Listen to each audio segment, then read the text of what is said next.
Ay, nako. So, yun mga paps, pupunta tayo ng DJI authorized service center. Ayaw kumonek nung wireless mic natin. Buti na nga lang kamo, ito gumagana yung camera natin. Pero kailangan natin ng mic. Ano pa naman to yun? Sana, pasok na sa warranty. Sana. Actually, hindi ko alam bakit pumasok yung tubig, di ba? Kiniklaim naman nila na waterproof yung camera. So, unfortunately, napasukan ng tubig. Sino ba naman ang may gusto na mapasukan ng tubig yung binili nilang camera, di ba? So, yung mga paps, samahan nyo ako sa DJI sa Makati. Yan.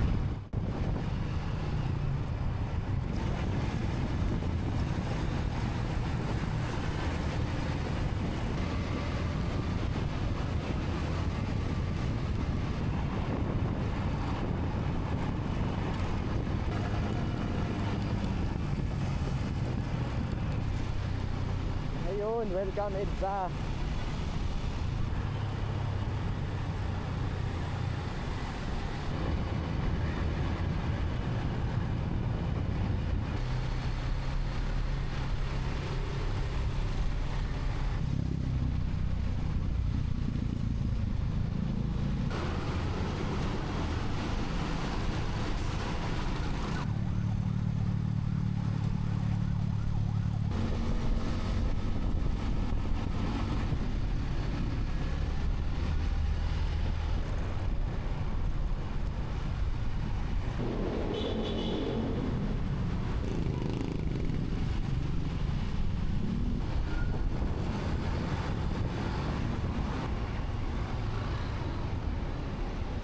Sige ba?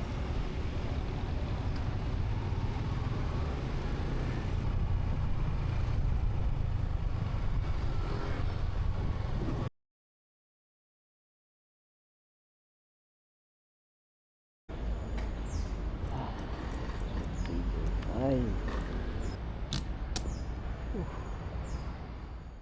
So yun mga paps, bale update lang dun sa camera natin. Hindi na ako nakapag-video nun pa uwi kasi wala na yung camera. Ang kinagandahan nito, ayan, pinalitan ni DJI yung camera natin ng bago. So since under warranty pa naman siya, kaya siguro, ayan, pinalitan. So, i-unbox natin to. Hindi ko pa siya na-open nun nung pagka-release kasi kailangan pa i-activate to.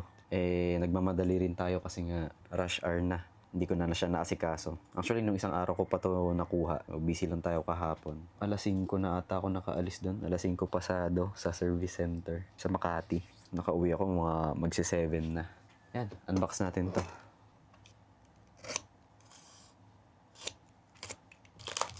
So, ang ginawa ko lang naman dun sa DJI, sinabi ko yung nangyari. Tapos, pina-fill up lang nila ako ng form. Then, yun nga, ang issue is water damage. Ayan, so napasukan nga ng tubig yung luma nating camera. Ayun, kaya hindi gumagana yung Bluetooth connection. Akala ko may babayaran eh. Pero, yun, wala naman. Tsaka sabi rin, wala namang physical damage yung luma kong unit. So, mabilis lang yung process. Ayan. So, accessories. May accessories na kasama. Ito talaga ba? Legit? May kasama ulit na na casing. Bago. Akala ko camera lang yung laman nito. So, hindi ko na muna siguro bubuksan ito. Ayan na natin yan dyan. Ito yung luma natin. Ayan. Salamat DJI. Tapos, ito yung camera. Yun, no? Bagong-bago ulit to. Yun nga lang, no, naglagay na ako ng dun eh, ng tempered glass dun sa luma natin. Pero, okay lang yun. At least bago tong napalitan. Bibili na lang ulit tayo ng tempered glass para dito.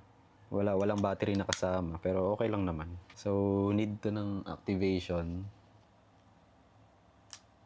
Yun, no?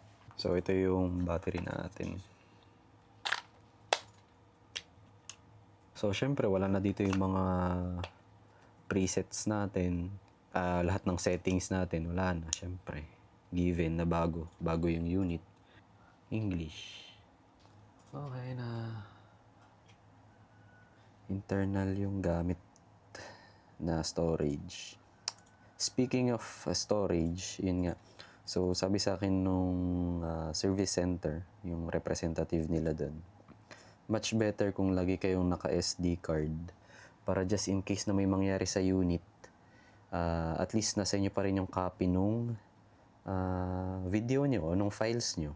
Kasi kapag nasa internal at hindi na ma-open yung unit, so wala na kayong access dun sa files nyo. So wala na.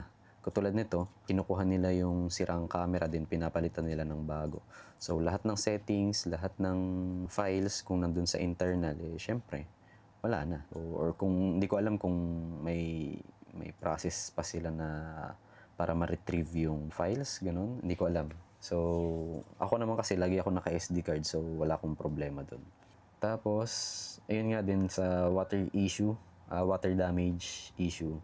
Mas recommended nila na may casing talaga. Yun nga, mayroon naman akong casing, kaso hindi ko nadala nung time na yun, kaya nag-water activity tayo nun. So, napasukan. So, ito, ewan ko kung, syempre kapag nagmamotor, kailangan namang naka-waterproof pag umulan. Tingnan pa rin natin. Pero yung in terms of lubog-lubog na sa tubig, magki-casing na ako para talagang sigurado. Kaysa naman sa, di ba, mapasukan ulit. Siguro naman pag ulan na, hindi naman siguro mapapasukan. Pero, yun, dun natin matetesting. Yan, install lang tayo ng updates ng firmware. Ayan, updated na. Subukan natin kung kukonect dito sa mic natin yung problema natin nung nakaraan. So, mawawalan ng audio to.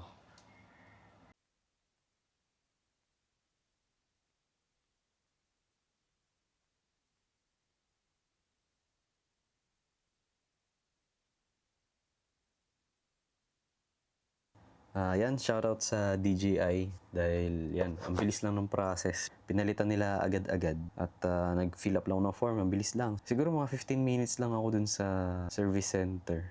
Ayan, so located sila sa Unit 8 Plaza 2, La Fuerza 2 Plaza. Ayan, sa Chino Roses Avenue, Makati. Ayan, may Viber naman ata sila. Kung makikita nyo naman yung details nila dun sa site ng DJI. Ayan. Ang pinaka main concern ko na lang dito kapag yung umuulan. So, susubukan ko pa rin. Iti-take risk ko pa rin yun. Kasi bulky masyado kapag may waterproof case sa helmet. Tingnan natin kung mapapasukan pa rin ng tubig kapag naulan. Again, salamat ulit sa DJI. So, hinihintay ko na lang yung email para dun sa survey na sinasabi nila. Then, para ma-rate natin yung service nila sa atin. So, yung mga paps, salamat sa suporta and panonood. Ride safe always. The Voice TV, signing out.